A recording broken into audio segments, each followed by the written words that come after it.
In 2012, I hated Halo 4.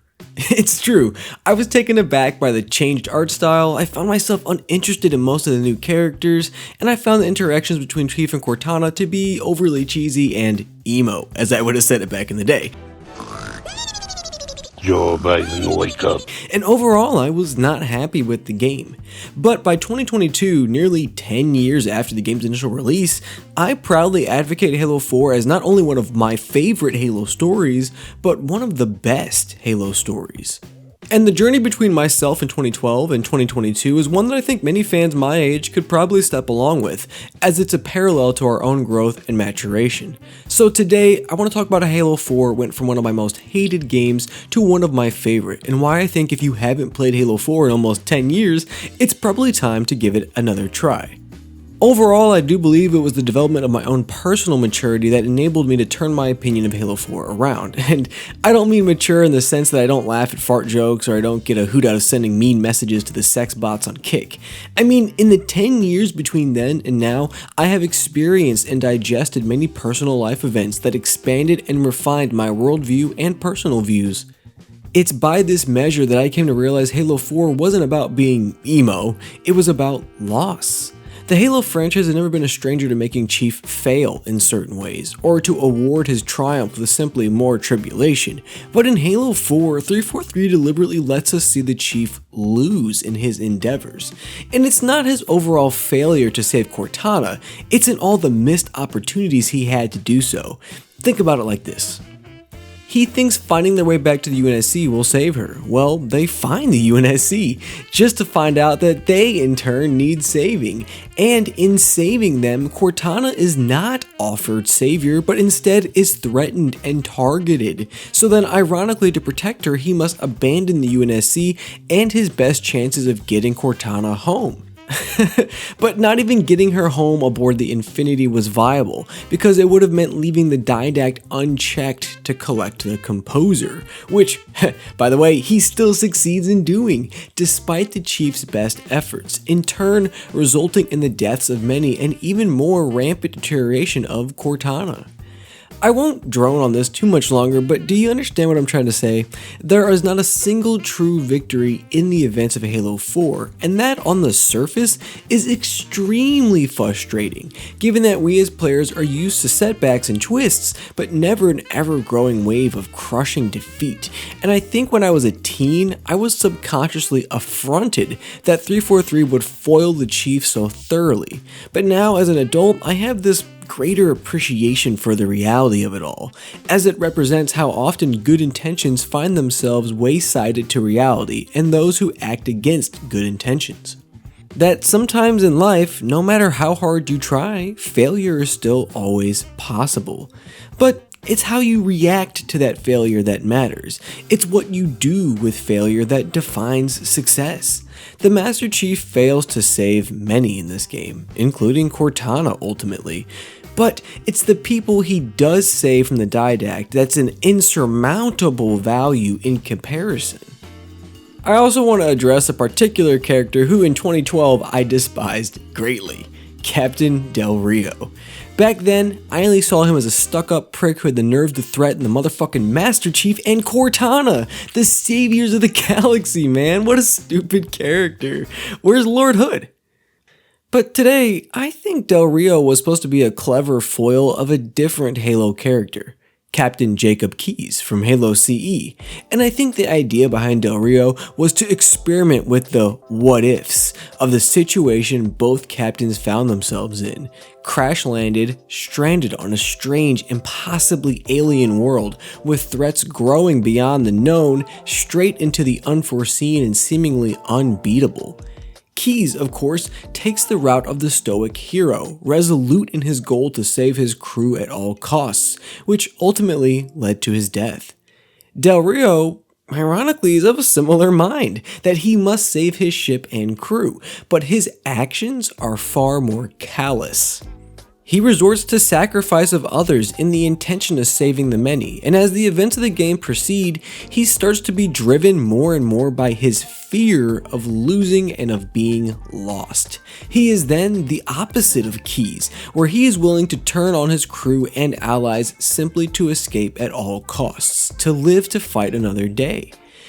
Obviously, these aren't good traits, and I still don't like Del Rio, but I think his actions are realistic. There is cowardice in this world, and those in leadership positions often are not the same leaders we idolize in our stories and writings. They are people addicted to their power and terrified to lose it, so they do bad, sometimes even evil things to protect their power. Del Rio acted in the route of rationalized cowardice, and in some ways to me, that's a better way to convey to your audience that the stoic hero route is more righteous. To see how not to handle something can sometimes be better than simply seeing how to handle it. I am ordering you to surrender that AI! No, sir. Lieutenant! Arrest that man! Captain! Arrest him! Captain! Get word to Earth that trouble is coming. Cortana and I will do what we can back here. There's other things I think I can shotgun through here that I've actually come to appreciate over time. One is the use of mocap in this game. It's great, especially in the facial captures. It's kinda ironic, but in modern day, mocap, especially the faces, to me are in this uncanny valley, where sure they look realer than before, but they're still fake at the end of the day. So they just come across as creepy or unfinished, or I guess uncanny. Halo 4 used mocap a little more stylistically, bringing better faces and expressions especially than ever before, while still identifiably being the Halo type of person model. I don't really have another way to describe that. But if you want to kind of see this in action, really pay attention to the facial expressions of Cortana and Lasky. Lasky especially, man, they had him set up the mocap on the face. It was good. And guys and gals, if I'm being honest, something I've come to like way more that I hated before is actually the music.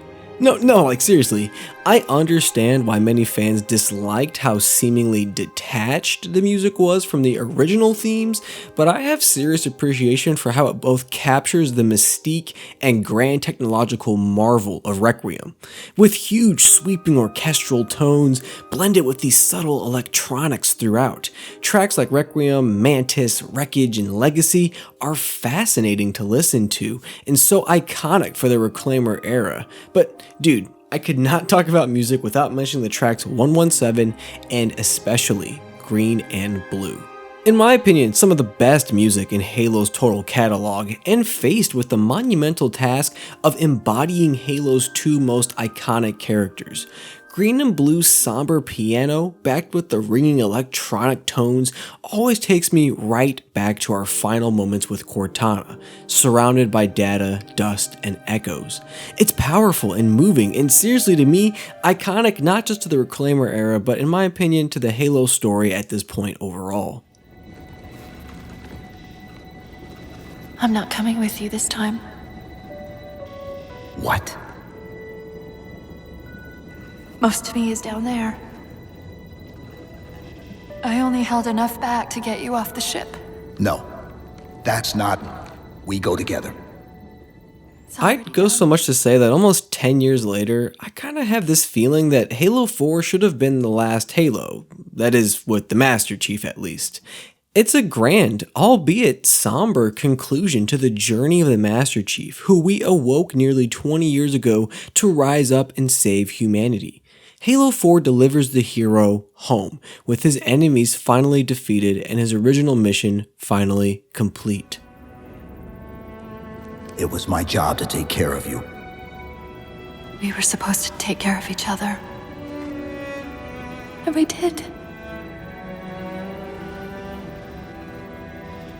Cortana, please.